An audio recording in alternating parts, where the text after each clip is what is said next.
이번 주에, 이번 주 보면 독서 과제도 많고요. 공부할 게 많아요. 뭐 어리석은 부자의 비유, 큰 잔치 비유, 뭐 잃어버린 양, 잃어버린 동전, 뭐 탕자의 비유, 뭐 하여튼 많네요. 나서 죽고 나서 살리기까지 하려면은 이 할 게 꽤 많아요. 오늘 부지런히 한번 가보겠습니다. 자, 부자의 비유, 부터 먼저 다룰게요. 자, 이 비유를 하신 배경은 이렇습니다. 무리 중에 한 사람이 이르되 선생님 내 형을 명하여 유산을 나와 나누게 하소서 하니 이르시되 이 사람아 누가 나를 너희 재판장이나 물건 나누는 자로 세웠느냐. 난감하죠. 아니 자기 재산 문제를 왜 주님께 어, 주님이 한마디 하면은 형이 말을 들을 거. 근데 주님이 그런 것에 관심을 가지는 건 아니죠. 예. 자, 사람의 영혼의 구원에 더 관심이 있으시죠. 그들이 이르시되 삼가 모든 탐심을 물리치라. 사람의 생명이 그 소유에 넉넉한 데 있지 아니하리라. 음. 근데 뭐 세상 살려면 재산도 필요하잖아요. 뭐 있어야 먹고 살죠. 아니 교회에서도 그래서 그 먹고 사는 문제가 어려워지면 신앙생활도 할 수 없다. 그래서 우리 금식의 율법 뭐 이런 거 있잖아요. 그래서 금식 헌금을 지출하게 하고 그래서 각 감독님들은 그 회원들이 일단 먹고 사는 문제가 해결되고 있는지를 살펴야 돼요. 자, 근데 주님께서 왜 이 굳이 이 부자의 말씀하신 이유가 뭘까 한번 살펴보고 싶어요. 어, 전에 주님께서 이런 말씀도 하셨잖아요. 그 부자가 천국에 가기가 얼마나 어려운지, 낙타가 바늘구멍 들어가기보다 어렵다. 뭐 이런 말씀까지 하시잖아요. 오늘 부자가 왜 천국 가기가 어려운지를 한번 살펴봤으면 해요. 자, 이 비유를 보시면서 한번 찾아봐 주세요. 자, 누가복음 12장 16절입니다. 또 비유로 그들에게 말하여 이르시되 한 부자가 그 밭에 소출이 풍성하매 좋겠네. 자, 심중에 생각하여 이르되 내가 곡식 쌓아둘 곳이 없으니 어찌할까? 또 이르되 내가 이렇게 하리라. 내 곳간을 헐고 더 크게 짓고 내 모든 곡식과 물건을 거기 쌓아두리라. 또 내가 내 영혼에 이르되 영혼아 여러 해 쓸 물건을 많이 쌓아두었으니 평안히 쉬고 먹고 마시고 즐거워하자 하리라. 하되 하나님이 이르시되 어리석은 자여 오늘 밤에 내 영혼을 도로 찾으리니 그러면 내 준비한 것이 누구의 것이 되겠느냐 하셨으니 자기를 위하여 재물을 쌓아두고 하나님께 대하여 부요하지 못한 자가 이와 같으니라. 한번 좀 찾아봐 주세요. 도대체 이 부자는 뭘 잘못한 걸까요? 자기를 위해서 재물을 쌓아두고 하나님께는 바치지 않은 것 같아요.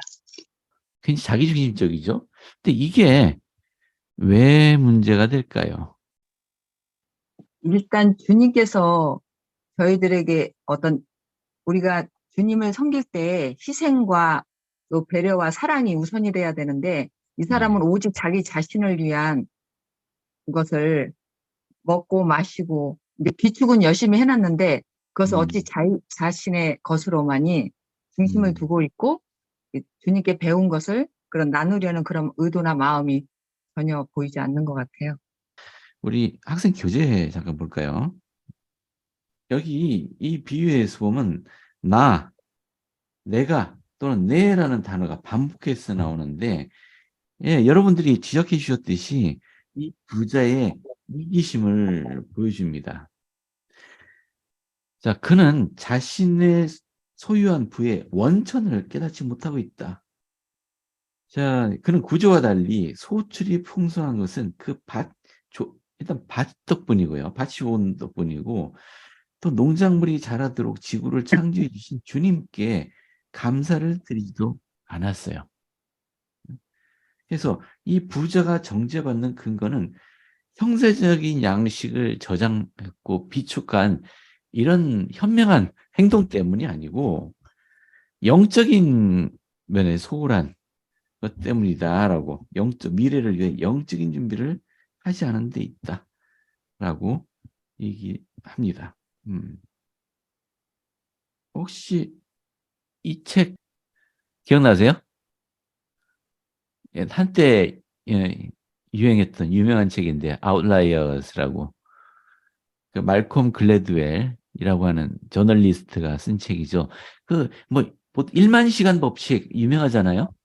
어떤 것이든 그 1만 시간 동안 훈련을 하면은 전문가가 될 수 있다라는 그런 주장이죠. 그래서 이 유명한 책인데, 그러니까 그 1만 시간의 법칙뿐만 아니고 또 기억에 남는 게 그 성공한 부자들이 어떻게 성공했는가라는 것을 이렇게 분석한 또 한 가지 요소가 있었어요. 근데 거기서 보면은 그 마이크로소프트 창업자인 빌 게이츠라든지 아니면 저기 스티브 잡스라든지 이런 사람들 포함해서 여러 사람들을 분석하면서 이렇게 결론을 내립니다. 우리는 보통 그렇게 성공한 부자들을 보면은 자신들의 탁월한 능력 때문에 부자가 되었다고 생각하는데 사실은 운이 좋았다라고 얘기하더라고요. 뭐 대표적으로 그 빌 게이츠는 그 1960년대 그 시대에 아들이 컴퓨터에 접근할 수 있도록, 그때는 컴퓨터라는 것이 개인용 PC도 없던 때고요.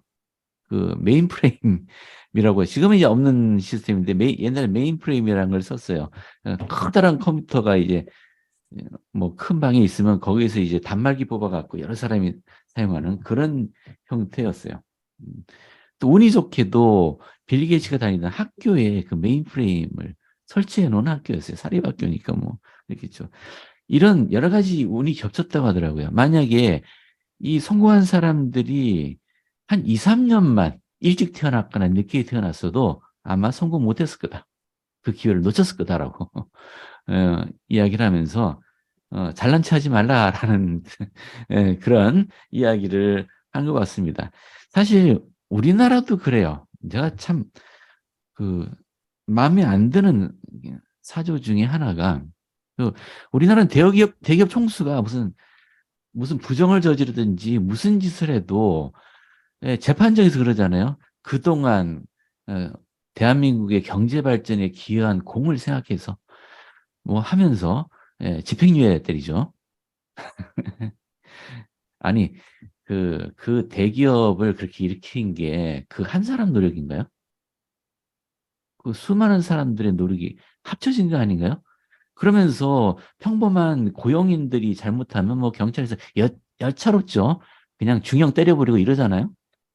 그리고 우리나라 좀 안 좋은 게 그 능력주의라고 하죠. 메리톨로지라고 하죠. 그러니까 메리트, 능력을 중시하는 사상. 우리나라는 대표적으로 능력주의라고 얘기를 합니다. 근데 능력주의라는 얘기는 말 그대로 경쟁을 중요시한다는 의미예요. 그 정의란 무엇인가라는 책을 쓴 사람이 있죠. 마이클 샌들 교수죠. 그 마이클 샌들 교수가 작년인가 재작년인가 이제 쓴 책이 이 메리톨로지, 즉 능력주의에 대한 환상이라는 주제를 가진 책이었어요.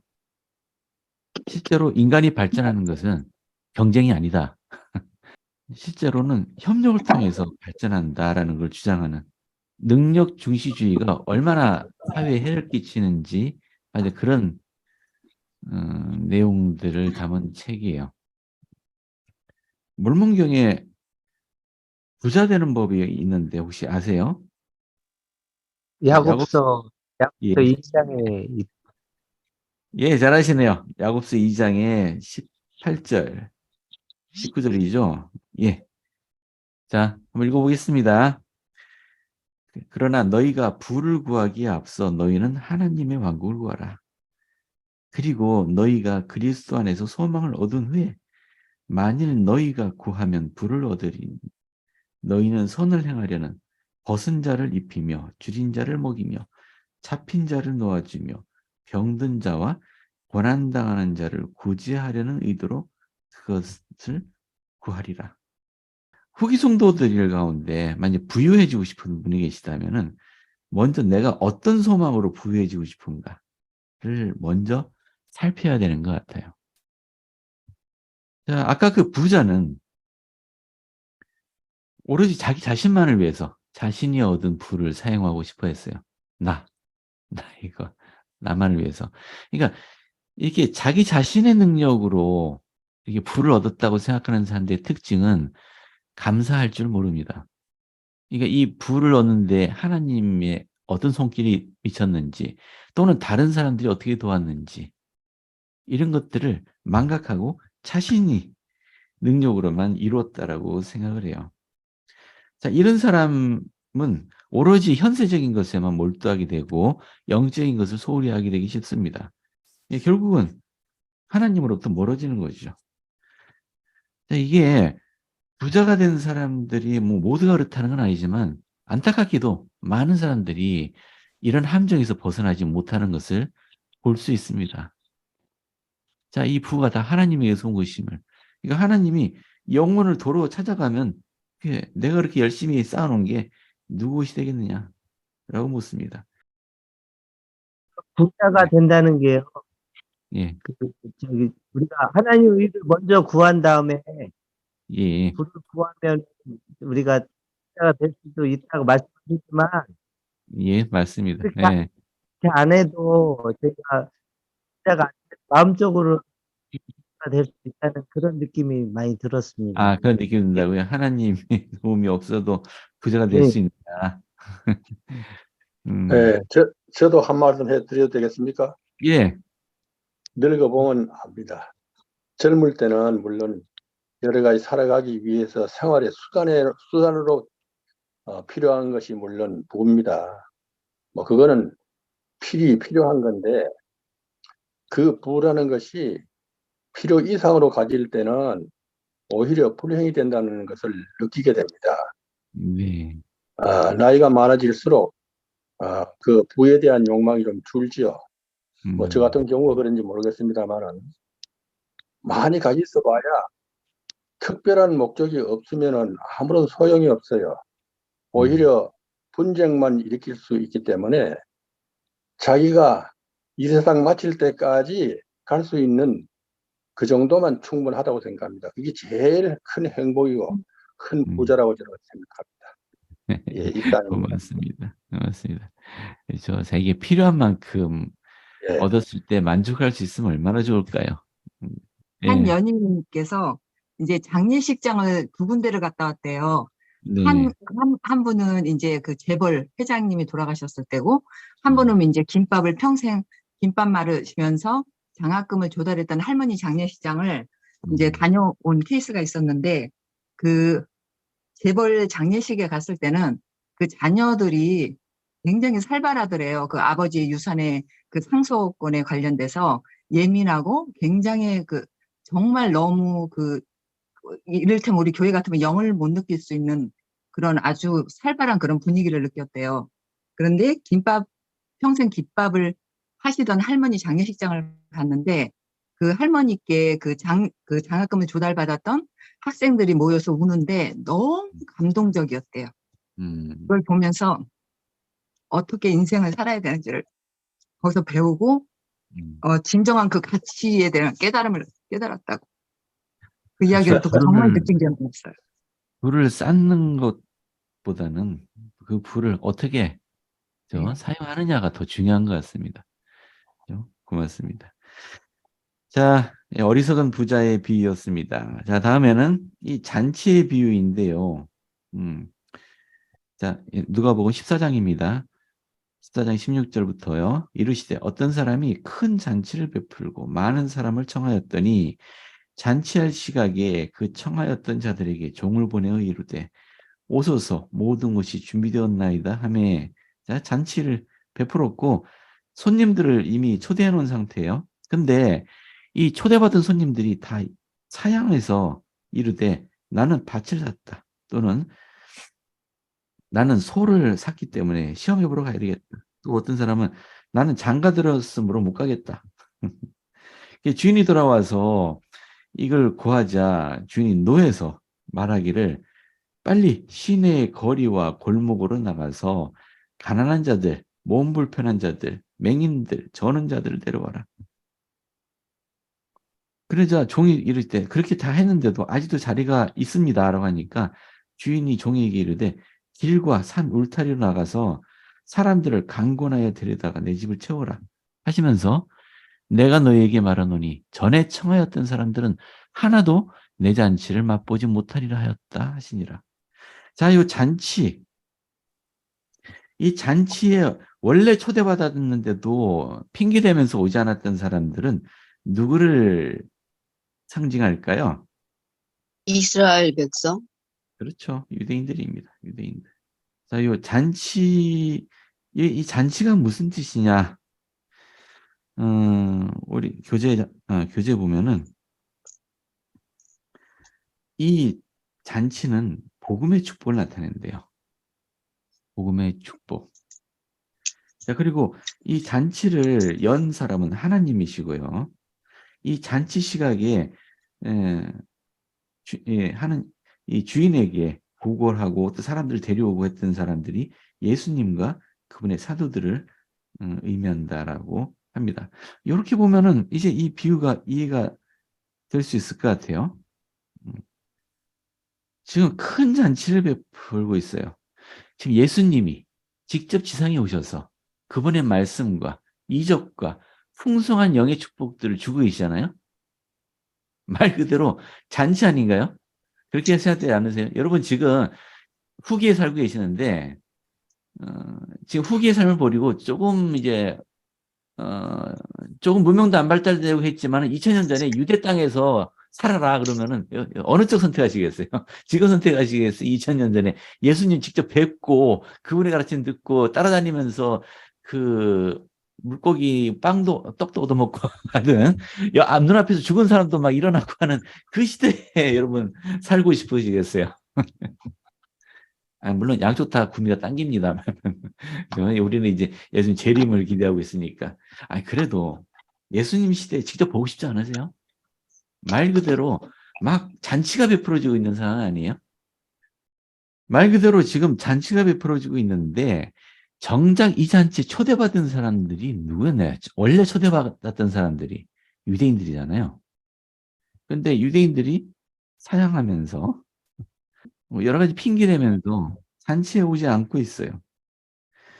그러니 집주인이 노예서 거리로 나가서 가난한 자들, 몸 불편한 자들, 맹인들, 저는 자들, 그리고 바깥에서 길 가는 사람들도 데려다가 집 채워라. 이렇게 초대받은 이 사람들은 그럼 누구를 상징할까요? 예, 이방인이죠. 이방인들입니다. 자, 그러면서 이 주인이 전에 청했던 사람은 하나도 내 잔치를 맛보지 못하리라. 특히 유대인 지도자들을 의미한다고 생각이 되네요. 당시 유대인 종교 지도자들.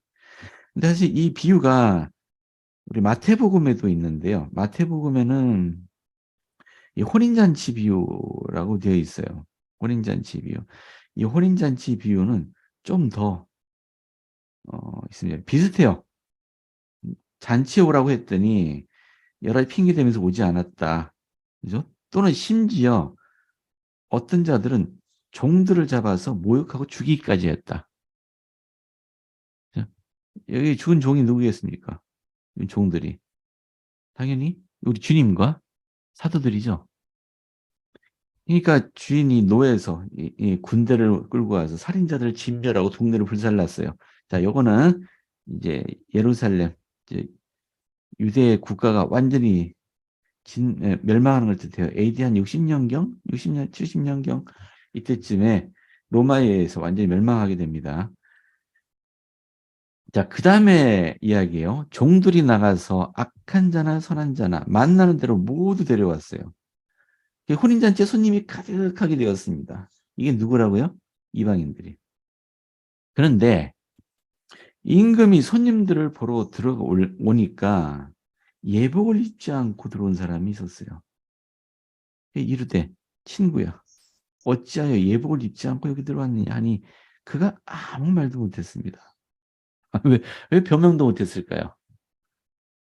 근데 문제는 임금이 사관들에게 말하되 그 손발을 묶어 바깥 어두운 데 내던지라. 거기서 슬피 울며 이를 갈게 되리라 하시면서 청함을 받는 자는 많되 택함을 받는 자는 적으니라 라고 하시면서 이 비유가 끝나요. 여기 예복을 설명하면서 이건 의의 예복이라고 하셨어요. 여기 지금 복음의 잔치가 벌어졌는데 이방인들이 잔뜩 초대받아 왔어요. 근데 이렇게 잔치 초대받아 왔다고 이 잔치를 즐길 수 있느냐? 그렇지 않다라고 얘기하는 겁니다. 그러니까 의의를 몸에 둘러야 돼요. 지금까지 우리가 공부했던 것들을 쭉 연결해 보시면은 몇 가지 이 연결되는 것들을 우리가 떠올릴 수 있어요. 첫 번째, 우리가 기독교인이 되었다. 예수를 믿는다라고 말하는 것으로서 우리가 충분히 해왕국에 갈 자격을 갖춘 건가요? 이 말 그대로 복음의 잔치를 충분히 즐길 수 있는 건가요? 예, 그렇지 않죠. 우리 경건의 능력이라는 말 배운 거 기억나세요? 경건의 능력? 이 영어로는 power of godliness라고 되어 있었어요. 이게 무슨 소리냐? 경건의 능력. 이걸 설명하면서 경건의 능력이라는 거는 우리 사람이 하나님처럼 되는 능력이다.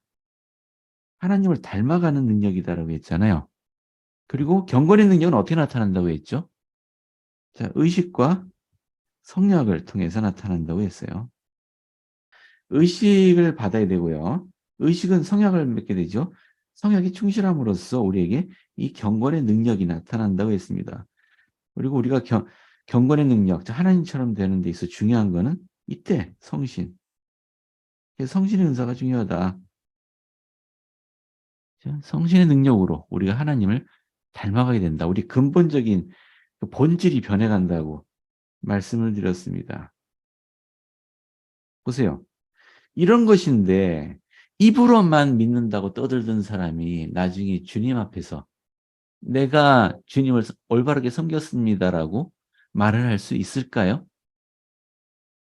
그에게 경건의 능력이 나타나서 진짜 하나님을 닮은 성품이 보여야 되는데 그렇지 않고서 입으로만 말할 수 있을까요? 즉 의의 예보 그걸 잊지 않은 사람이 이제 와서 서둘러서 이걸 이 예보를 입을 수 있느냐는 얘기예요. 자, 그래서 청함을 받은 자는 많되 또 다른 말로는 분을 받은 자는 많되 택함을 받는 자는 적으니라. 자, 누가복음 15장으로 넘어갈게요. 여긴 또 여러분 잘 아시고 유명한 비유가 세 가지가 나오죠. 먼저 잃은 양의 비유. 잃어버린 게 세 가지가 있어요. 두 번째는 잃은 동전의 비유. 드라크마는 저기 옛날 그리스 동전이에요. 예. 그리고 잃은 아들, 즉 탕자의 비유입니다. 앞에 두 비유는 그냥 간략하게 이해하면 돼요. 아무튼 주님께서 이 비유를 말씀하신 이유는 여기 1절과 15장의 1절과 2절 보면 세리와 죄인들이 주님 말씀 드리려고 막 나오니까 바리새인과 서기관들이 저 예수란 자가 죄인을 영접하고 같이 음식을 먹는다고 수근거렸어요. 그러자 예수님께서 하신 비유입니다. 자, 첫 번째, 어떤 사람이 양 100마리가 있는데 그중 한 마리를 잃으면 99마리를 들여두고 그 잃은 것을 찾아내기까지 찾아다니지 않겠느냐. 또 찾아낸 즉 즐거워 어깨에 메고 집에 와서 벗과 이웃을 불러다 모으고 말하되 나와 함께 즐기자 나의 잃은 양을 찾아내었노라 하리라. 자, 여기 잃은 양은 그죠? 죄인 한 사람이 회개하면 하늘에서 회개할 것이 없는 의인 99으로 말미암아 기뻐하는 것보다 더 기뻐하리라. 아니 그렇다고 99마리 양이 소중하지 않다는 얘기는 절대로 아닙니다. 절대 아닙니다. 근데 잃었다가 얻었으니 더 기쁘지 않겠느냐. 즉 하나님께서 죄인이 회개하는 걸 굉장히 기뻐하신다. 너희들처럼 이렇게 멸시하지 않으신다 하나님은. 이제 이런 말씀이시죠. 두 번째 비유죠. 잃은 드라크마. 어떤 여자가 10드라크마가 있는데 그중 하나를 잃으면 등불을 켜고 집을 쓸어 찾아내기까지 부지런히 찾지 않겠느냐. 마찬가지로 찾아낸즉 법과 이웃을 불러 모으고 말하되 나와 함께 즐기자. 이런 드라크마를 찾아내오너라. 아니 동전 하나 잃었다가 찾았는데 왜 친구까지 불러드릴까요? 요게 요 비유가 참 의미가 있는 게 왜 등불을 켜고 찾아다니느냐. 그러니까 동전을 떨어뜨리면 또로 굴러가거나 구석에 들어갈 수도 있고 그러잖아요. 그러니까 등불을 켜고 이게 샅샅이 찾는 겁니다. 이처럼 찾아다니는 거. 이 어떻게 보면 우리 성도들에게 주어진 임무인 것처럼도 보여요. 야, 잃어버린 양의 비유에서는 이 양들은 교회 활동에서 벗어난 양들인데, 자, 이 양들, 그러니까 양이 100마리 양 중에, 그래서 목자가 저 앞에서 이렇게 휘파람 불면서 가면 양들이 쭉 쫓아오잖아요. 원래 양들은 그런데, 아니, 양이 한 마리가 어디 사라져버린 거예요. 그래서 잃어버리는 겁니다. 도대체 이 양은 왜 목자를 따라가지 않고 없어졌을까? 뭐 이유는 여러 가지가 있겠죠. 그 다른 양들하고 쭉 가다 보니까는 그 나비가 한 마리 폴라폴라 가는 걸 보고 호기심이 느껴져서 막 그 나비 쫓아가다 보니까 언뜻 보니 무리가 없어졌어. 뭐 이런 양이 있을 수 있겠죠. 또는 이 양이 좀 벅찼어요. 다른 양들하고는 달리 좀 약하고 하다 보니까 무리를 쫓아가지 못하다 보니까 떨어져 나가 버렸을 수도 있어요. 또는 이 양이 평소에 저 목자가 마음에 안 들어. 저기 목자가 마음에 안 들냐, 다른 양들하고 사이가 안 좋았어. 그래서 딴 데로 가버렸을 수도 있죠. 뭐 여러 가지 방가 있을 것 같아요. 여기 잃어버린 양은 그런 종류의 회원이다. 일부는 다르기 때문에 길을 잃었습니다. 그들은 소속감을 느끼지 못하는 회원이에요. 아마 그들은 다른 회원들하고 좀 다르게 느끼기 때문에 무리로부터 점차 멀어져 가다가 결국은 나는 교회에서 필요치 않은 사람인 것 같아 라는 결론을 내려버릴 수도 있습니다. 두 번째, 어떤 사람들은 지쳤기 때문에 길을 잃을 수도 있습니다. 너무 벅차다고 느끼기 쉽습니다. 그렇죠? 매일 직면하는 모든 스트레스와 시간에 대한 압박과 요구 때문에 지치게 된 겁니다. 그래서 나 이제 지쳤어. 이제 포기할래. 그렇죠? 또 내가 너무 약해졌기 때문에 나는 이제 더 이상 기여할 수가 없어. 뭐 이런 식으로. 또는 우리 브루스 시 하펜 장로님이 하신 말씀인데요. 단지 교회에 나오지 않는 사람들만이 잃어버린 양은 아닙니다. 자녀 출산과 관련하여 어려움을 겪는 어머니도 잃어버린 양입니다. 아니 저희 와대에도 출산하면서 몸이 너무 아프게 돼서 교회 못 나오는 기간이 길어지다 보니까 결국 신앙을 잃어버린 자매도 있었어요. 또는 집에서 멀리 떠나 생활하면서 고독과 유혹을 경험하고 있는 젊은이 역시 그렇고요.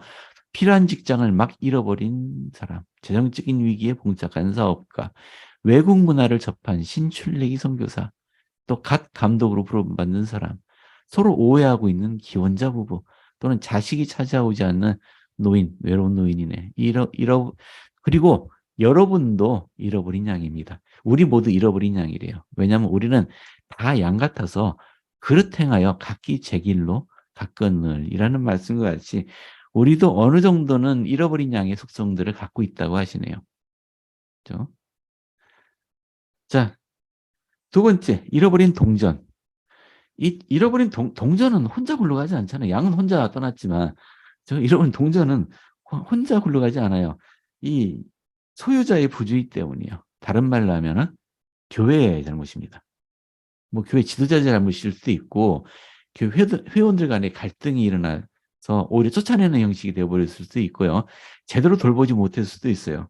즉 그 누군가 영적으로 돌보고 보살피는 책임이 있는 모든 사람을 상징할 수 있습니다. 우리 교회 회원들이 관심을 보이지 않거나 적절히 돌보지 못해서 한 교회 회원을 잃어버리게 할 수도 있습니다.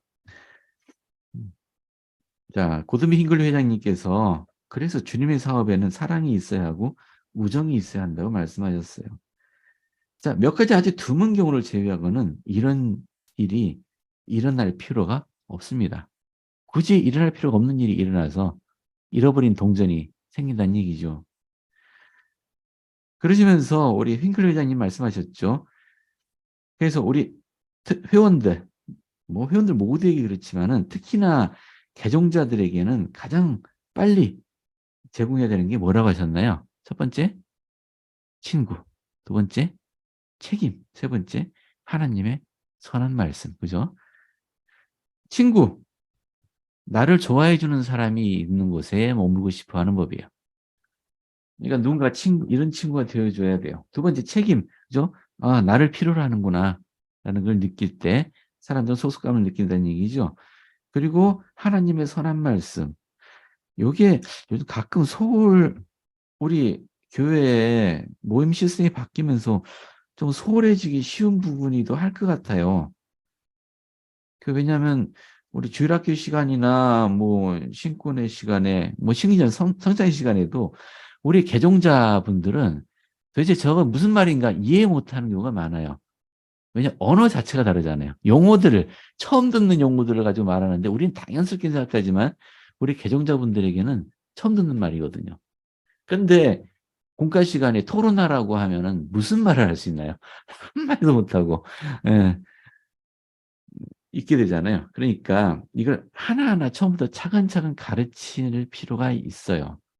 뭐 선교사들이 개종 후 뭐 토론 뭐 이런 것도 하지만은 교회에서 이런 와드에서는 어떤 공과반을 따로 만들든지 어떤 방식으로든지 아주 기본적인 것부터 용어 하나하나부터 다시 설명해 주는 그런 친절함이 필요합니다.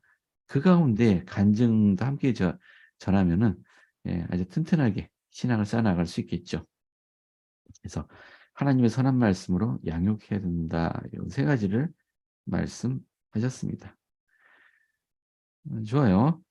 근데 지금 비유가 세 가지였잖아요. 잃어버린 비유가 세 가지였는데 잃어버린 양하고 잃어버린 동전은 그래도 공통점이 있어요.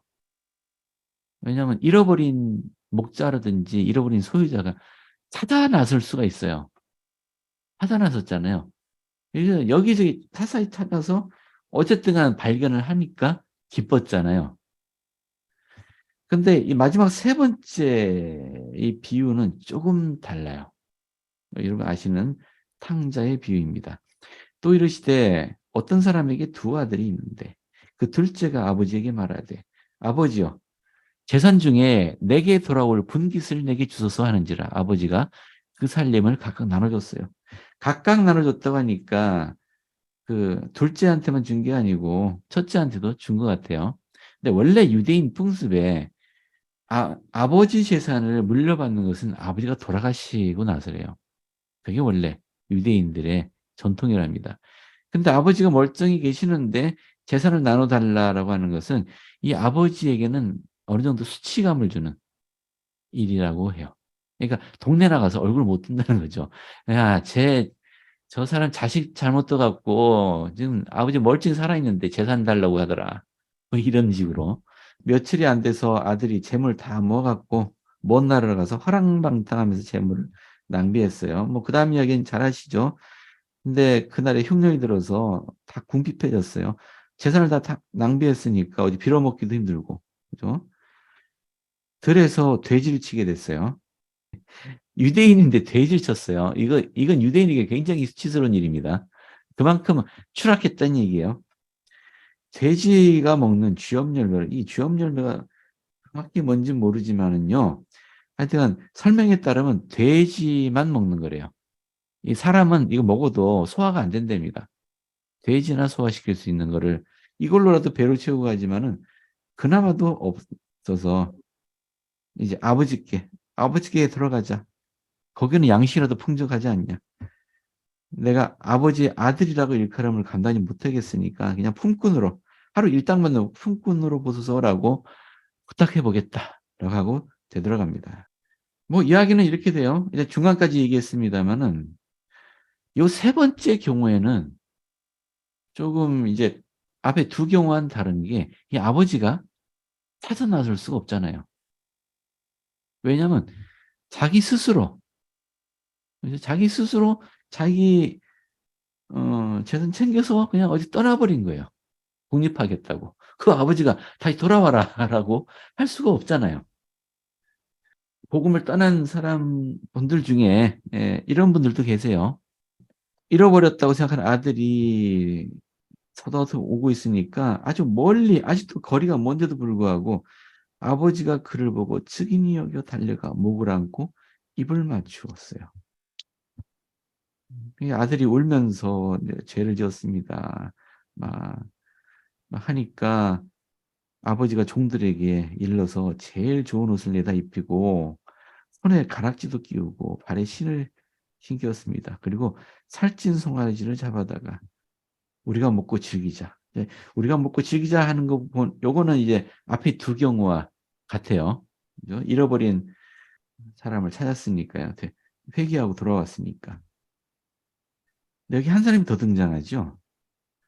마다들은 밭에 있다가 돌아와 집에 가까이 왔을 때 풍악과 춤추는 소리를 듣고 한 종을 불러 이 무슨 일인가 물을 때 대답하되 당신의 동생이 돌아왔음에 당신의 아버지가 건강한 그를 다시 맞아들이게 됨으로써 건강한 사지 멀쩡하게 어디 하나 없어지지 않고 멀쩡하게 돌아왔으니까 기뻐서 살찐 송아지 잡았나이다. 그러니까 노하여 들어가고자 하지 않았대요. 아버지가 나와서 권하되 아버지께 대답하되 내가 여러 해 아버지를 섬겨 명을 어금이 없거늘 내게는 염소 새끼라도 주어 나와 내 벗으로 즐기게 하신 일이 없더니 아버지의 살림을 창녀들과 함께 삼켜버린 이 아들이 돌아오매 이를 위하여 살찐 송아지를 잡으셨나이다. 아버지가 이르되 얘야 너는 항상 나와 함께 있고 내 것이 다 내 것이로되 내 동생은 죽었다가 살아났으니 내가 잃었다가 얻었기로 우리가 즐거워하고 기뻐하는 것이 마땅하다 하니라. 이야기는 여기까지인데요. 자, 질문을 하나 드려볼게요. 도대체 이 마다들은 왜 화를 낸 걸까요? 동생에 대한 질투 아닐까요? 질투, 동생을 질투한 거다. 아니, 근데 동생이 재산 다 잃고 왔잖아요. 여기 보면은 아버지가 내 것이 다 네 것이다. 그렇죠. 지금 아버지 재산 절반을 둘째 아들 줬고 둘째 아들은 탕진하고 돌아왔잖아요. 그럼 지금 있는 재산은 다 큰아들 몫이잖아요. 이 둘째 아들 돌아왔다고 이 재산을 또 떼서 둘째 아들을 줄 이유가 없죠. 그러면은 이 맏아들한테는 손해될 게 하나도 없어요. 그리고 아버지가 자기 동생을 이렇게 염려했다가 오니까 반갑게 맞고 사랑을 베푸는데 동생에게 사랑을 베푼다고 해서 아버지가 형한테 줄 사랑을 뺏어다가 동생한테 주는 건 아니잖아요. 그렇지 않아요? 사랑은 나눠준다고 해서 줄어드는 게 아니잖아요. 그러면 가만히 생각해 보면 이 큰아들은 화를 낼 이유가 없어요. 포도원의 풍꾼처럼 그 일찍 가서 일한 사람과 나중에 가서 일한 사람과 똑같이 주인이 품삯을 줬을 때 먼저 일한 사람이 불평했듯이 아마 이 형도 그런 의미로 지금 아버지에게 공정하지 않다는 생각을 하고 있는 것 같아요. 근데 자신에게는 전혀 변동이 없는데 아버지 자신이 보기에는 아버지가 공정하지 않다고 생각하고 있는 것 같아요. 그렇죠. 아버지가 공정하지 않다라고 생각하고 있어요. 근데 가만히 생각해 보면 아버지가 공정하지 않은 게 아니에요. 논리적으로 생각해 보면은. 근데 감정적으로는 아니죠. 감정적으로는 아버지가 나를 위해서는 한 번도 염소도 잡아서 잔치 베푸는 적이 없는데 아니 저 못된 아들 들어왔다고 소를 송아지를 잡아갖고 송아지 잡아서 이제 먹이고 있느냐. 저는 그 형도 아주 의롭고 하나님 믿는 신앙이 훌륭한 사람인데 아버지가 자식을 대하는 만큼 동생이 회개해서 돌아온 것에 대한 어떤 아버지의 만큼 그런 사랑하는 마음이 없었다. 아마 좀 부족했었던 것 같아요. 감사합니다. 그렇죠. 맞아요. 이 사랑이 동생을 사랑하지 않는 거죠. 그러면 이 맏아들은 어떻게 했으면은 만족했을까요? 이 아버지가 둘째 아들 오는 거 보고 그다 거짓골로 온 걸 보고 냅다 그냥 회초리 들고 가갖고 이 몹쓸 자식 하면서 막 때려가면서 네가 무슨 낯으로 돌아왔느냐 막 그랬으면 만족했을까요? 근데 아버지가 그렇게 한다고 큰아들한테 득대는 것도 없잖아요. 이게 사람이 묘한 거예요. 뭔가요? 아까 질투라고 표현하셨는데 저는 이게 상대적인 거예요. 그죠? 내 옆집 사람이 얼마나 버는지는 나하고 아무 관계가 없어요. 그 사람이 많이 번다고 내가 돈이 적어지는 것도 아니고 네, 이웃집이 적게 번다고 내가 부자가 되는 것도 아니에요. 근데 괜히 비교하잖아요.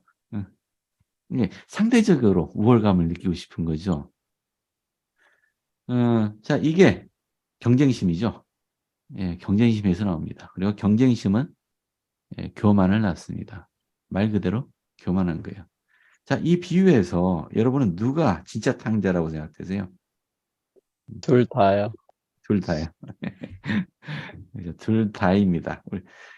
이 탕자의 비유로 알려져 있죠. 이 탕자는 낭비벽이 심하고 그죠? 돈을 함부로 쓰는 사람을 의미합니다. 근데 여기 두 명의 아들이 나오죠. 하나는 낭비벽이 심하고 다른 하나는 성마른 아들이에요. 그러니까 성마르다는 얘기는 성격이 급하고 쉽게 화를 내는 성품을 말하죠. 둘 다 그들의 아버지와 화해할 필요가 있었다.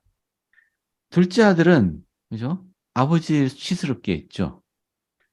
가서 재산을 갖다가 탕진하고 왔어요. 근데 그 아버지가 잔치를 벌였는데 이 큰아들은 화를 내면서 들어가려 하지 않았어요. 이거 어떻게 했나요? 아버지가 나와서 아들한테 같이 가자라고 지금 하고 있는 장면이에요. 이것도 역시 아버지를 수치스럽게 하고 있는 거죠. 둘 다, 둘 다 아버지와 화해가 필요한 상황입니다. 성격은 다르지만 둘 다 그래요. 여기 설명을 좀 더 읽어볼게요. 둘째 아들만큼은 아니지만 공개적으로 아버지에게 수치와 당혹감을 주었습니다. 첫째 아들이요. 첫째 아들이 돌아오길 기다리기보다는 잔치에서 빠져나와서 그를 찾아 나섰습니다. 아버지가요. 자, 제프리 알 홀 장로님은 이 질투의 파괴적인 결과라고 말씀하셨습니다. 이 아들은 다른 사람이 집에 왔을 때는 화가 나지 않았겠지만은 부모님이 작은 아들이 돌아온 것을 크게 기뻐한 것에 화를 냈어요. 감사할 줄 모르면서 아마도 필요 이상으로 자기 연민을 느껴서 이 충실한 아들은 놀라울 정도로 충실한 이 아들은 그러니까 첫째 아들은 충실한 아들이에요.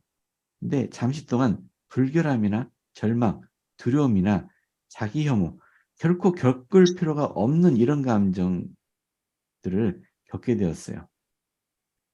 자, 이 동생의 귀향이 경쟁을 위한 것이 아니라는 점을 보는 폭넓은 시야와 성숙한 마음을 갖지 못했습니다. 뭐 이 세 가지 비유 하여튼 모두 자, 죄를 지은 사람들이 또는 떨어져 나갔던 사람들이 다시 돌아올 때 우리 하나님께서는 기뻐하신다라는 것을 표현한 비유였습니다. 이번에 옳지 않은 청지기. 어떤 부자에게 청지기가 있는데 그가 주인의 소유를 낭비한다는 말이 주인에게 들렸어요. 이 청지기가 뭔가요? 주인의 모든 재산을 관리하는 사람이잖아요. 근데 주인의 재산을 낭비한다는 말을 들리니까 불러서 내가 내게 대하여 들은 이 말이 어찌 됨이냐. 내가 보던 일을 세매라. 청지기 임무를 계속하지 못하게 해고하겠다는 얘기죠.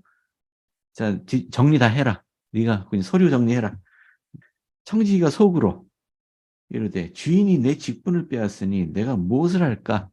땅을 파자니 힘이 없고 빌어먹자니 부끄럽구나. 아니 청지기가 재산 관리하던 사람이 평생 동안 이거 하던 사람이 이 해고되면 뭐 할까요? 게다가 그 능력을 사서 다른 사람 집에 청지기로 들어갈 수 있을까요? 한번 쫓기는 사람을 아니죠. 예. 그럼 할 수 있는 일이 없잖아요. 힘쓰는 일을 하자니 힘이 없고 빌어먹자니 부끄럽구나. 그죠?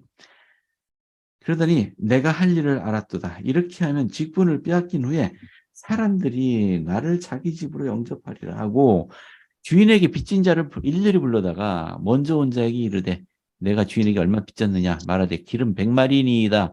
이르되 여기 내 증서를 가지고 빨리 앉아 50이라 쓰라. 하고 또 다른 이에게 이르되 너는 얼마나 빚졌느냐 이르되 밀 100석이니이다. 이르되 여기 내 증서를 가지고 80이라 쓰라 하였는지라. 즉 다른 사람 빚을 막 탕감해 준 거죠. 주인 재산을 또 낭비하고 있어요. 그렇지 않나요? 주인한테 또 손해를 끼치고 있습니다. 근데 이 주인의 반응이 좀 이상하잖아요. 주인이 이 옳지 않은 청지기가 이를 지혜 있게 하였으므로 칭찬했답니다. 비유는 여기까지예요. 칭찬했다. 여기까지인데 여기부터는 주님의 말씀이세요. 이 세대의 아들들이 자기 시대에 있어서는 빛의 아들들보다 더 지혜로움이니라. 내가 너에게 말하노니 불의의 제물로 친구를 사귀라. 그리하면 그 제물이 없어질 때 그들이 너희를 영주할 처소로 영접하리라. 그러면서 또 11절에 만일 불의한 제물에도 충성하지 아니하면 누가 참된 것으로 너희에게 섬기겠느냐? 너희에게 맡기겠느냐? 이해되세요? 이 청지기가 올바른 일을 한 게 아니잖아요. 주인 재산을 더 탕진했잖아요. 근데 왜 칭찬받는 걸까요? 처음에 소유 낭비한단 말을 듣고는 이 주인이 쫓아내겠다, 해고하겠다고 했는데 더 탕진했는데 왜 칭찬을 하느냐? 탕감받은 사람들이 그 청지기를 칭찬함으로써 주인을 더 칭찬하는 그런 분위기를 만든 거 아닐까요?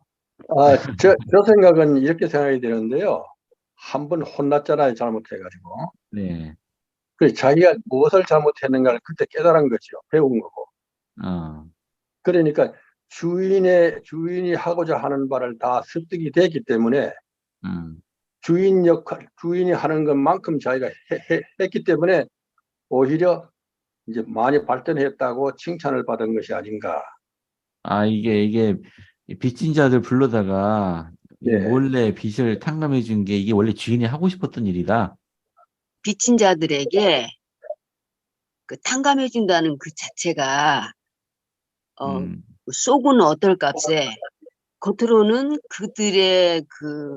그들에게 측은지심을 가지고 탕감해 줬고 그로 인해서 그 탕감받은 사람들이 이 청지기에게 도움을 주지 않을까. 그렇게 그래서 되죠. 그렇게 한 게 아닐까.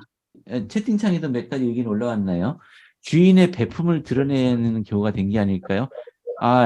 뭐 주인의 재산에 손실이 있긴 했지만 어쨌든 저 주인이 너그러운 분이다라는 것을 주변에 알리게 되었다.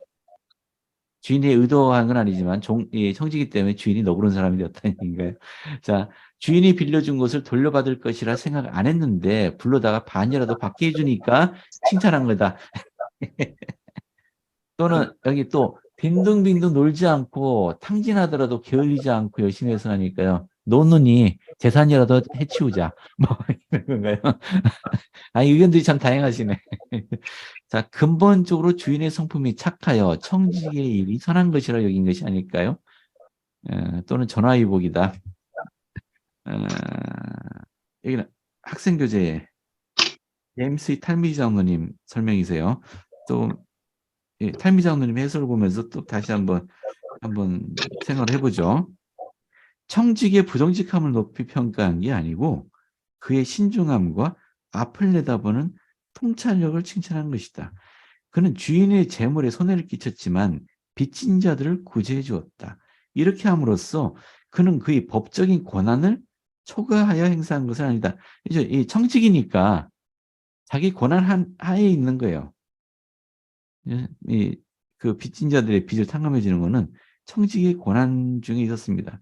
하지만 그렇다고 해도 주인의 재산을 축낸 건 사실이죠. 그가 도덕적으로는 잘못과 부정이 있을지 모르나 여전히 청지기였기 때문에 이걸 할 수 있었다는 얘기죠. 이 교훈은 다음과 같이 요약할 수 있다. 부지런하라. 아까 누가 부지런해서라고 말씀하셨네요. 부지런하라. 세상적인 재물을 사용할 시간은 곧 지나가 버릴 것이다. 부정직하고 악한 자들에게도 배울 교훈이 있다. 그들이 가까운 미래에 대비하기 위해 그토록 신중하다면 영원한 미래를 믿는 여러분은 이에 대비하기 위하여 얼마나 더 신중하여야 하겠는가. 여러분이 불의한 재물을 사용하는 지혜와 신중함을 배우지 못한다면 어떻게 영속하는 재물을 맡기겠는가. 잠깐만, 여기 이 청지기의 신중함과 앞을 내다보는 통찰력을 칭찬한 거예요. 다시 한번 볼게요. 지금 주인이 이미 해고 통지를 했잖아요. 해고되고 나면 이제 앞날이 불안하잖아요.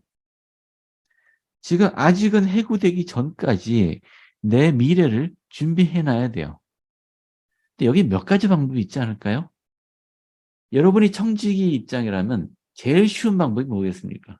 아니, 어리석인 청지기라면. 시간만 보내는 거지, 그대로. 그냥 시간 보내요. 그것도 그럴 수도 있겠네요. 그럴 수도 있겠어요. 근데 저 같으면은 이미 주인의 소유를 빼돌린 게 있잖아요. 전 더 빼돌려서 쌓아뒀을 것 같아요. 쫓겨나더라도 그 재산 갖고 살려고. 근데 그게 현명한 선택일까요? 아니죠. 그렇게 빼돌린 재산 갖고 살면은 다른 일은 못 하잖아요. 나를 돌봐줄 사람도 없고, 다른 직장을 올 수도 없고, 아무리 재산을 빼돌려도 그거 갖고 살면은 언젠간 동나죠. 언젠가는. 영구적인 대책이 아니에요. 그렇지 않나요? 근데 보세요. 이 청지기가 한 일은 똑같이 주인의 재산에 손해를 끼치고 있음에도 불구하고 이 청지기의 대책은 영구적인 대책이에요. 은혜를 팔았잖아요. 주인의 돈이지만 은혜를 팔았어요. 돈 한 푼 없이 쫓겨날 수도 있지만은 이 쫓겨난 청지기에게 은혜를 입은 사람들이 이 사람을 돌보지 않겠어요? 뭔가 직장 소개도 해줄 수 있고, 그죠? 아니면 무슨 일을 시킬 수도 있고, 조금씩 도와줄 수 있고. 이 청지기 입장에서 이것만큼 확실한 미래 대비 방법이 있었을까요? 요즘처럼 주식 투자를 해놓을 수도 없고요. 은행에다 돈 맡겨놓을 수도 없고. 그러니까 이 주인이 이 괘씸하긴 한데 해놓은 걸 보니까 그래도 지혜롭구나 라고 칭찬한 겁니다. 어느 지도자인지 제가 정확히 기억이 안 나는데 오히려 지금 세상 사람들, 우리 복음을 모르고 세상에서 살아가고 뭐 사기도 치고 뭐 온갖 곤모설수 속에 살아가는 사람들은 오히려 이런 면에 있어서는 우리 후기 성도들보다 지혜롭다고. 오히려 빛의 아들들이라고 불리는 자들, 그죠? 하나님의 일을 한다는 자들이 자신들의 세상적인 일을 도모하는 데는 오히려 어리석고 게으르다 라고 평하시는 분이 있었어요. 지혜로워야 된다. 후기 성도들이 균형을 맞춰야 돼. 세상적인 것과 영적인 것에 균형을 맞춰야 되는데 영적인 것에 몰두한다고 자기 정작 세상에서 삶을 소홀히 하는 사람이 되어서는 안 된다. 이 불의의 제물로 친구를 사귀라. 아까 그 있잖아요. 어리석은 부자 비유. 거기도 만약에 이 어리석은 부자가 어떻게 하면 하나님께 칭찬받았을까요? 똑같은 상황에서. 여러분 다른 생각 어떠세요? 사람들을 위해서 나눠주고, 베풀고. 예, 나한테 필요한 것은 내가 보관해야 되겠지만은 할 수 있으면 베풀어서 사람들을 마음을 샀으면은 오히려 칭찬받았겠죠. 예, 감사합니다. 자, 이게 문제예요. 자, 16장 13절이에요. 집 하인이 두 주인을 섬길 수 없나니 혹 이를 미워하고 저를 사랑하거나 혹 이를 중히 여기고 저를 경히 여김이니라. 너희는 하나님과 재물을 겸하여 섬길 수 없느니라. 하나님과 재물을 겸하여 섬길 수 없다.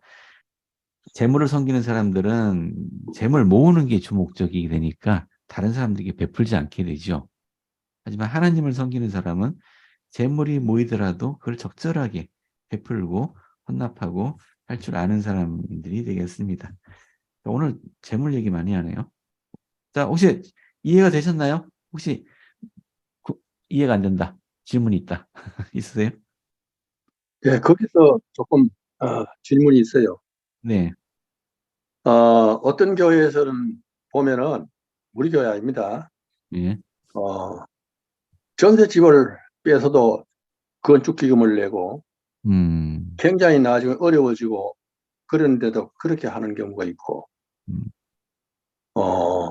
그것을 가장 주님 앞에 제일 헌납하고 봉사하는 거라고 그렇게 자꾸 위에서 가르치는지 본인이 그렇게 생각하니 우리 교회 지도자들은 이런 이야기를 했어요. 내가 과거에 내가 11조를 낼 때 무조건 11조에 월급 타는 금액에 11조를 다 내라. 이렇게 생각하는 사람하고 아니다. 거기서 세금을 짓꾸리고 그 다음에 나머지에서 내라. 이런 경우가 있었는데 어떻게 생각을 하십니까? 저 교회에서요. 네. 안 그래도 옛날에 그런 얘기들이 있었어요. 근데 교회에서는 세금 떼고 내라느니, 세금 전 수입으로 내라니 그런 거 가르친 적이 없어요. 예.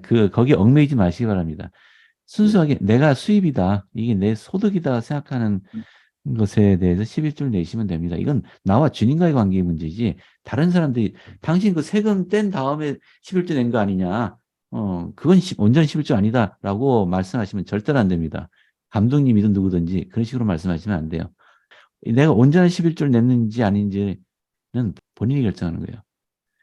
그 연말 되면 11조 결산하시잖아요, 감독님하고. 그 감독님이 당신 수입이 얼마였는지, 그리고 11조 얼마였는지 그걸 살펴보고, 예, 온전한 11조 내셨네요, 이렇게 안 하시죠. 지난 한 해 동안 11조에 충실하셨다고 스스로 판단하시니까 예하시면 감독님은, 예, 그냥, 예, 딱 체크하세요. 예, 내가 11조를 온전히 지켰는지 안 지켰는지는 딴 사람이 아니고 자신이 결정해요. 당신 얼마 버는지 아는데 왜 그거밖에 안 되냐, 이런 말씀하시면 안 됩니다. 그렇게 말씀하시면 안 돼요. 예. 전에요. 얼마 전에 제가 리아오나에서 읽은 내용인데요. 네. 농사 짓던 형제님이 네. 이제 직장 때문에 이제 시내로 가서 취업을 해갖고 11조를 적겨냈는데 감독님이 그러셨대요. 이제 온전한 11조입니까? 그러니까 그렇다고 했더니 제가 보기엔 그런 것 같지 않습니다. 그렇게 말했대요. 그래서 아이고, 그 길로 교회로 바로 일어나서 나오셔서 비활동이 됐대요, 그분이. 그래갖고 수십 년 동안 비활동이 됐다가 이제 그 아들들의 설득으로 다시 그분과 화해하는 그런 내용이 있었거든요, 우리 교회에서. 사실 감독 부름 받고 나서 사실 이런 것에 대한 훈련이 있어야 되는데, 그러니까 평소에 지금 여기 정규교원에서 지금 여러분 배우고 계시죠? 나중에 감독하는 훈련이 된다라고 생각하시면 좋겠습니다. 따로 교회에서 훈련 안 해줘요. 이렇게 배우셔야 됩니다. 예. 부자와 거지. 자, 부자와 거지 이야기에서 여기 그 부자가 나오고요. 나사로라고 하는 거지가 나옵니다. 부자는 날마다 좋은 옷 입고 맛있는 거 먹고 즐기고 살았어요. 나사로는 이 문 앞에 버려진 채 부자 상에서 떨어지는 것으로 배불려 하지만은 그나마도 못 얻어먹었어요. 부자 집 앞에서. 둘 다 죽었는데 당연히 부자는 베풀지 않은 사람이죠. 그래서 영옥에 갔습니다. 나사로는 낙원에 갔어요. 여기 아브라함의 품이라고 표현되어 있네요. 부자가 음부로 떨어져서 고통 중에 눈을 들어서 보니까 아브라함과 그 품에 있는 나사로를 보고서는 불로 이르되, 아브라함이여 나를 긍휼히 여기사 나사로를 보내사 그 손가락 끝에 물을 찍어서 내 혀를 서늘하게 하소서. 내가 이 불꽃 가운데 괴로워하나이다. 뭐 진짜로 불타오르는 곳에 고통이 집어넣은 건 아니고 자신의 죄에 대한 고통을 당하고 있는 상황을 묘사한 겁니다. 얼마나 괴로우면 손가락 끝에 물을 살짝 찍어갖고 혀에다 좀 대주기라도 내가 좀 살겠다라고 할 정도로 괴로워하고 있는 장면입니다. 자, 아브라함께서 이르시되 너는 살았을 때 좋은 것을 받았고 나사로는 고난을 받았으니 이것을 기억하라. 이제 그는 여기서 위로를 받고 너는 괴로움을 받느니라. 자, 세상은 죽은 다음 일까지 봐야 돼요. 그래야지 세상이 공평해집니다. 죽은 다음까지 봐야. 자, 근데 중요한 건 이거야. 여기까지는 그렇다고 너희와 우리 사이에 큰 구렁텅이가 놓여 있어서 여기서 너희에게 건너가고자 하되 건너갈 수 없고 거기서 우리에게 건너올 수도 없게 하였느니라 라고 설명했습니다. 이게 아브라함의 품, 우리가 소위 낙원이라고 불리는 것이죠. 그리고 지옥은 소위 영옥입니다. 그리고 이 아브라함의 설명에 따르면 이 낙원과 영옥 사이에는 깊은 구덩이가 있어서 서로 오갈 수 없게 되어 있어요. 자, 하지만 이것은 이제 그 주님께서 속죄를 이루기 전 얘기고요. 주님이 십자가 돌아가시고서 영의 세계를 방문하시면서 이 다리를 놓으셨어요. 이게 그분의 속죄의 권능으로 인해서 이루어진 겁니다. 지금은 오고 갈 수 있는 상태가 되어 있습니다. 중요한 건 그 다음이에요. 요 이야기에서 중요한 것은 서로 오갈 수 없다고 하니까 이제 이 부자가 구하기대 아버지여 구하노니 나사로를 내 집에 보내소서. 내 형제 5이 있으니 그들에게 증언하게 해서 그들로 이 고통받는 곳에 오지 않게 하소서. 영옥에 오지 않게 해달라는 얘기죠. 아브라함이 이르되 그들에게 모세와 선지자들이 있으니 그들에게 들을지어다. 이르되 그렇지 아니하나이다. 아버지 아브라함이여 만일 죽은 자에게서 그들에게 가는 자가 있으면 회개하리이다. 죽은 사람 중에 내가 가보니까 여기 이렇더라. 내가 회개해라 라고 누군가 말해주면 들을 것 같습니다. 하니까 아브라함이 이르시되 모세와 선지자들에게서 듣지 아니하면 비록 죽은 자 가운데서 살아나는 자가 있을지라도 권함을 받지 아니하리라 하였다 하시니라. 우리도 그렇지 않나요? 우리도 혹시 조상이나 한 분이 오셔서 야, 내가 가보니까 이 교회가 진짜 참된 교회더라. 그죠? 뭐 그런 말 해주면은 뭐 죽을 때까지 변함없이 믿을 것 같잖아요. 근데 그렇지 않답니다. 자, 우리 학생교재 설명이에요. 말씀을 전하는 사자를 바꾸는 것이 아니고 마음을 바꿔야 된다. 말씀 듣는 사람의 마음을 바꾸지 않으면은 누가 가서 전하더라도 회개하지 않을 거다. 이게 선지자의 말을 듣지 않는다면 죽음에서 실제로 살아나신 구주의 말씀도 듣지 않을 겁니다. 이게 사실은 다음 이야기하고 연결돼요. 여기 그냥 시간이 얼마 없으니까 보면 이제 요 다음 이야기가 우리 나사로 얘기할 거예요. 여기 나사로는 아까 그 거지 나사로가 아니고 이제 죽었다 살아난 나사로예요. 요한복음 11장입니다. 나사로는 마리아와 마르타 이 자매의 오빠입니다. 그리고 이 지역에 아마 부자이고 유명한 사람인 것 같아요. 나사로 명사라고 하죠. 이름이 알려져 있는 사람인데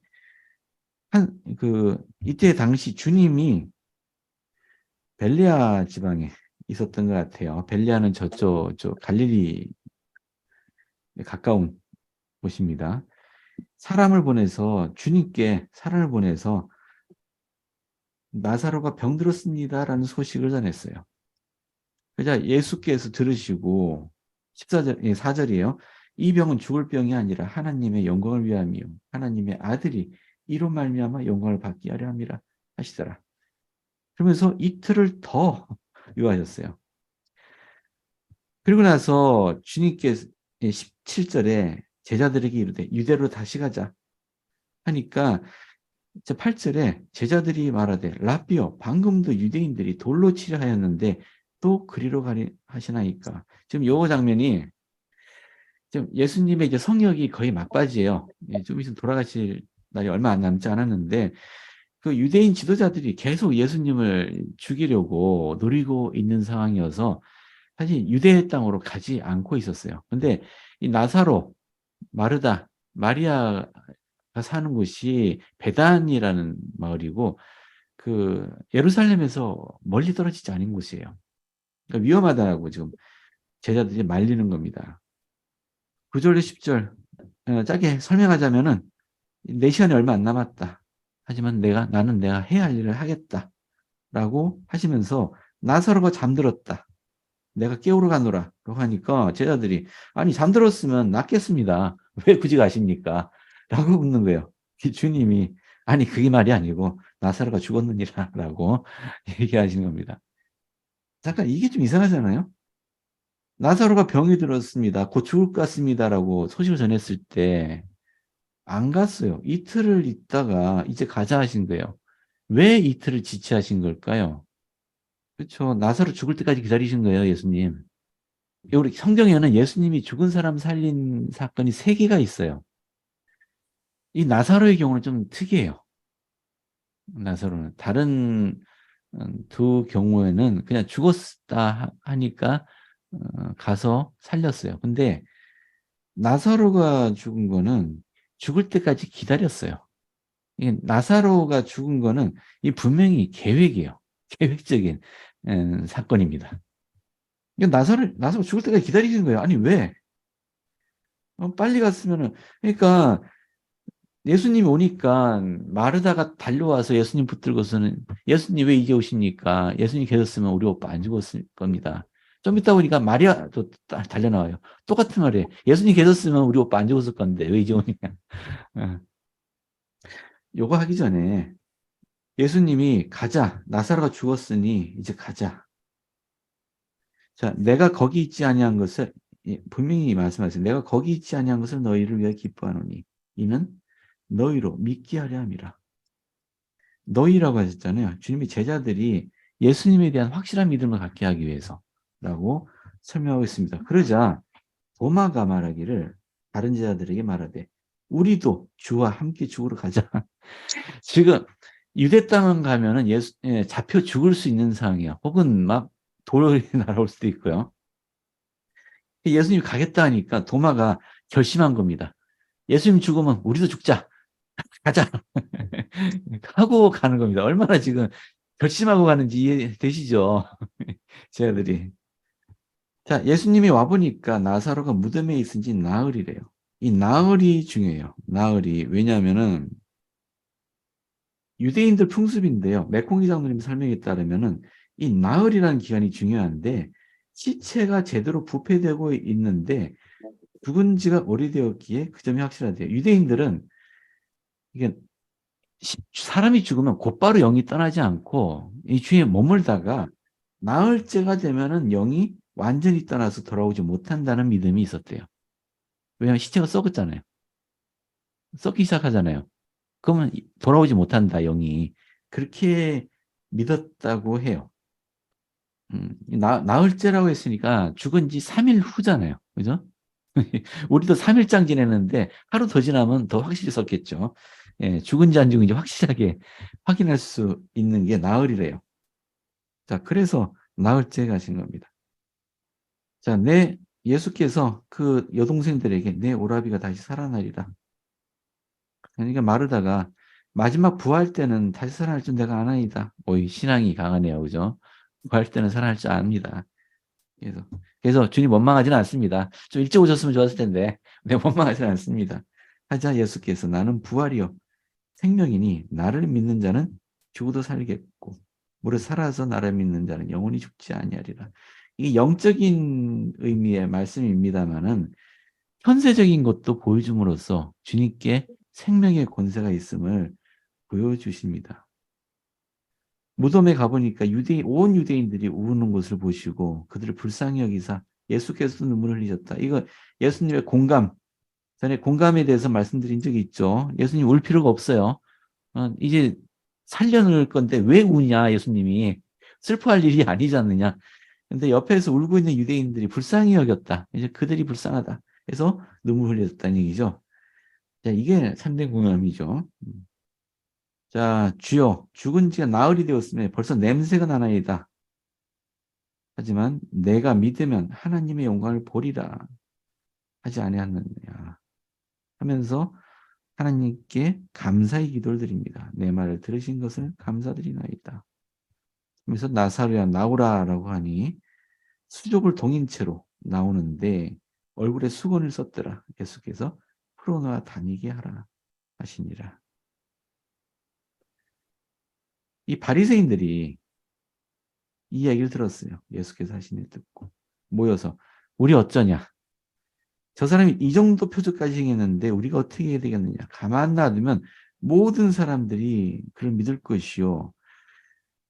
로마인들이 와서 우리 땅과 민족을 빼앗아가리라. 자, 이건 좀 설명이 좀 많이 필요하니까 넘어갈게요. 이 유대인들이 뭘 두려워하고 있는지. 근데 문제는 이 유대인 제사장들이 나사로까지 죽이려고 모의하고 있어요. 나사로까지. 아까 부자와 거지, 그죠? 그 이야기에서 혹시 거지가 죽은 사람이 살아서 돌아가서 사람들에게 회개를 외치면은 믿을 겁니다. 했는데 죽었던 나사로가 살아서 와서 회개를 외치잖아요. 믿나요? 이 사람들? 안 믿잖아요. 이 뒤에 사람들. 나사로가 거슬린다고 나사로까지 죽이려고 하고 있어요. 말씀을 전하는 사람이 문제가 아니고 듣는 사람이 문제예요. 여러분, 와디에 있는 선교사가 말도 어눌하고 가르치지 못하는 것 같은데 믿음이 안 간다. 예, 선교사가 문제가 아니에요. 그 선교사를 만나는 사람이 문제인 겁니다. 예, 여러분 선교사 하는 거 어렵게 생각하지 마세요. 예, 이렇게 말 들을 준비가 돼 있는 사람은 누가 와서 말씀을 전해도 듣습니다. 근데 들으려 하지 않는 사람은 누가 와서 심지어 예수님이 되살아나서 와서 말을 해도 듣지 않을 거예요. 나사로를 살리신 이 사건은 예수님이 삶과 죽음을 다 관장하시고 그분에게 생명의 권능이 있으심을 보여주는, 우리 예수님께서 하나님 그분이심을 분명히 보여주는 사건입니다. 여기까지 하겠습니다. 예수 있음을 저희입니다. 아멘.